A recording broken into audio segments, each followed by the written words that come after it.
बहुत मुश्किल हालात से गुजर रहा है। ऐसा हाल है, न कोई वकील, न कोई दलील, न कोई कार्रवाई और सीधे जेल।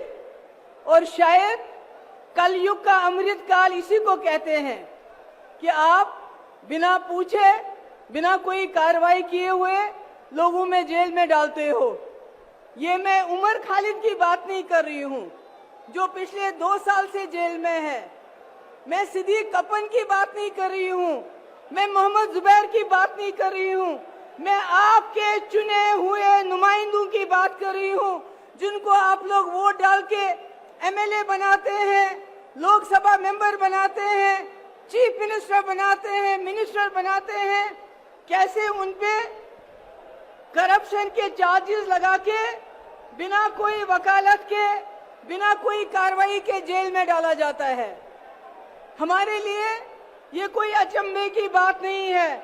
हमने जम्मू कश्मीर में पिछले 5 साल से यही देखा है। हमारे हजारों की तादाद में नौजवान, मैं, फारूक साहब, उमर अब्दुल्ला साहब, पूर्व मुख्यमंत्री, तीनों को बंद कर दिया गया और देश को बताया गया कि हम देश हित में कर रहे हैं। जब आप संविधान का उल्लंघन करते हैं, जब आप कानून का उल्लंघन करते हैं, वो देशभक्ति नहीं, देशद्रोही होता है। जो संविधान का उल्लंघन करेगा वो देशद्रोही है। आज जम्मू कश्मीर एक लेबोरेटरी बना है, वहां टेस्टिंग होती है, फिर आपके साथ वही होता है। केजरीवाल जी का क्या कसूर, हेमंत सोरेन जी का क्या कसूर?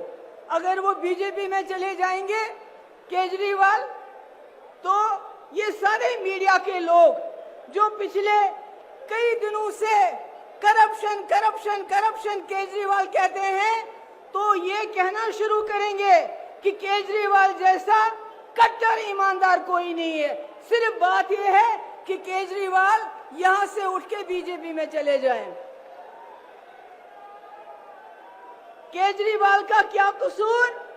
उन्होंने गरीबों के बच्चों के लिए स्कूल अच्छे अच्छे बनाए जहां से डॉक्टर, इंजीनियर, लॉयर, टीचर निकलेंगे।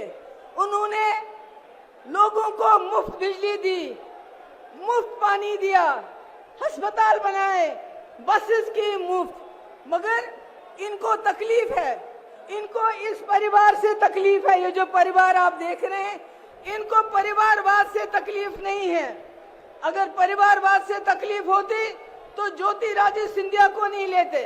अगर परिवारवाद से तकलीफ होती तो जतिन प्रसादा को नहीं लेते, मिलन देवरा को नहीं लेते, राजनाथ सिंह का बेटा पॉलिटिक्स में नहीं होता। इनको तकलीफ है एक, अगर आज भी आदित्य ठाकरे जी बीजेपी में चले जाते हैं तो फिर परिवारवाद नहीं है। इनको एक परिवार से सबसे ज्यादा तकलीफ है, और वो परिवार जिसने इस देश के लिए जेल में गए, कुर्बानियां दी, इस देश को बनाया। गांधी नेहरू उस परिवार की बात करते हैं। अरे मैं कहती हूँ ऐसे और परिवार पैदा हुए होने चाहिए थे।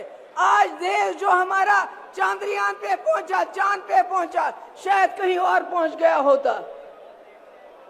इनका क्या काम है? इनका काम है, इन्होंने कहा हम सवाल पूछते हैं, आपने कहा 2 करोड़ नौकरियां देंगे, नौकरियां नहीं दी, बल्कि यहाँ के नौजवानों के हाथों में लाठी दी, जबान पे नारा दिया, कभी देश का कभी धर्म का, बोला जाओ मारो, लिंच करो, शक्ल देखो, क्या खाता है, क्या पहनता है, दाढ़ी कितनी लंबी है। इन्होंने नौजवानों का अपराधीकरण किया, उनको दंगाई बनाया, कहा तुम दंगे करो, तुमको जेल नहीं भेजेंगे, मगर हमसे नौकरी का हिसाब मत मांगो, हमसे 2 करोड़ नौकरियों का हिसाब मत मांगो। इन्होंने भ्रष्टाचार का इल्जाम हम पे लगाया। अरे चंदा चोरी में जितना भ्रष्टाचार इन लोगों ने किया, पिछले 75 साल में हमारे मुल्क में इतना भ्रष्टाचार कभी नहीं हुआ है। ईडी के जरिए वसूली की, इन्होंने इनकम टैक्स के लिए जरिए वसूली की। ये सबसे भ्रष्ट सरकार है। आज हम यहाँ पर इसलिए जमा नहीं है कि हमने केजरीवाल जी को अपोजिशन को बचाना है, नहीं। आज हम संविधान को बचाने के लिए यहाँ हैं। उस संविधान को जिसने आपको वोट दिया है, उस वोट से जिससे आप अपनी सरकार चुनते हैं, अगर आज आप नहीं जागे तो आपके वोट की कोई कीमत नहीं हुई। ये पहली बार हो रहा है हिंदुस्तान में, इलेक्शन से पहले ही इलेक्शन को रिग किया जाता है अपोजिशन को जेल में डाल के। मेरी आखिर में आप सबसे गुजारिश है, हमारे इंडिया अलायंस के पास टीवी नहीं है, अखबार नहीं है, फेसबुक नहीं है, यूट्यूब नहीं है, इनके पास सब कुछ है, गोदी मोदी सारा मीडिया। इसलिए मेरी आपसे गुजारिश है, हमारा मीडिया, हमारा अखबार, हमारा फेसबुक आप लोग हो, आप लोगों को जाके लोगों को समझाना पड़ेगा कि केजरीवाल जी हो, हेमंत सोरेन जी हो या कोई और हो, वो जेल में इसलिए है वो संविधान को बचाना चाहते हैं, आपके वोट को बचाना चाहते हैं। बहुत बहुत